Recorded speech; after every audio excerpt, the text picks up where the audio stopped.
Long ago, in the forgotten corners of the universe, where the stars shimmered like ancient whispers, there was a world called Gathra. It was not a world known to many, for it lay beyond the edge of the great nebula, hidden from the eyes of the curious. But to those who knew its name, it was a place of deep mystery, for Gathra had been home to a race of beings unlike any the universe had seen. They were called the Zyros, ancient and powerful, with minds so vast that they could bend the very fabric of space itself.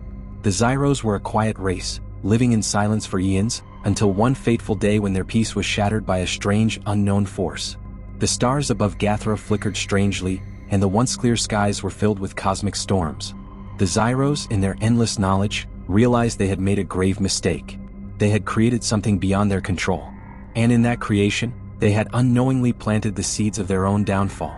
It was then that a traveler named Kale, a brave explorer of the ancient galaxies, first heard the legend of the Zyros. His ship, the Vanguard, a small vessel forged in the heart of a dying star, drifted through the black expanse of space, its sensors pinging softly against the emptiness. Kale was no stranger to adventure, but this time, something felt different.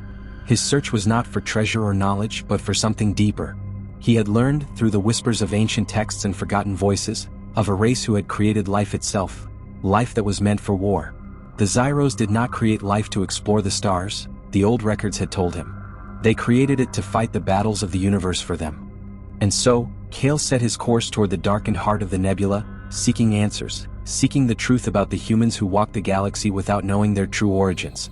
As the Vanguard approached Gathra's distant orbit, Kale felt the weight of an ancient presence. The very air around him seemed charged with an unseen energy, crackling with the power of ages long past. The planet's surface was dark, cracked, and scarred by the passage of time. Great structures, once proud and gleaming, lay in ruin, their forgotten spires reaching up like bones of a long-dead creature. Kale's eyes narrowed as he landed the Vanguard on the surface. The ground beneath him was soft, like the earth of a distant desert, but there was no life here, not even the hum of unseen creatures. The silence was deafening. It was in the heart of an ancient temple, half buried in the sand, that Kale uncovered the first clue. Among the carvings of the Zyros, he found symbols he had never seen before, strange glyphs that seemed to shift and change as if alive. At the center of the room, nestled in the hollow of a stone altar, lay a curious device. It was a sphere, its surface glowing with a faint blue light. As Kale reached out to touch it, his hand trembled, for in that moment the device seemed to recognize him. It pulsed as though it were alive, and the silence of the room was shattered by a low hum. Suddenly visions flooded Kale's mind. He saw the Zyros not as they were now, broken and forgotten, but in their prime when they ruled the stars. He saw the first creation, the first human, a being forged in the fires of the Zyros' genetic laboratories. They had designed humans to be weapons, strong and unyielding, able to conquer worlds and crush enemies.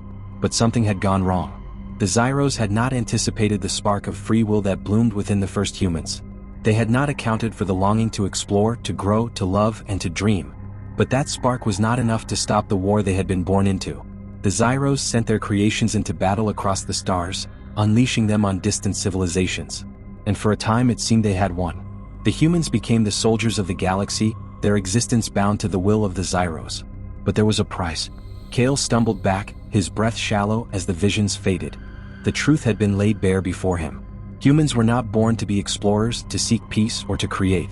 They had been forged as weapons, nothing more than tools in an ancient, forgotten war. The Zyros had made them not for themselves but for their own survival. And when the war had ended, the Zyros had abandoned their creations, leaving them scattered across the stars, unaware of the truth of their origins. Kale stood there in the ruins of Gathra, the weight of the discovery pressing upon him. The blue light of the sphere flickered one last time before it went dark. For a moment, Kale wondered if it had been a dream, a trick of his mind. But the cold, unfeeling silence around him told him otherwise.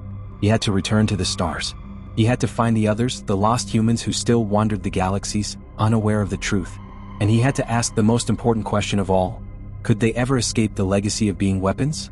Or were they doomed to forever carry the scars of the Zyros' war?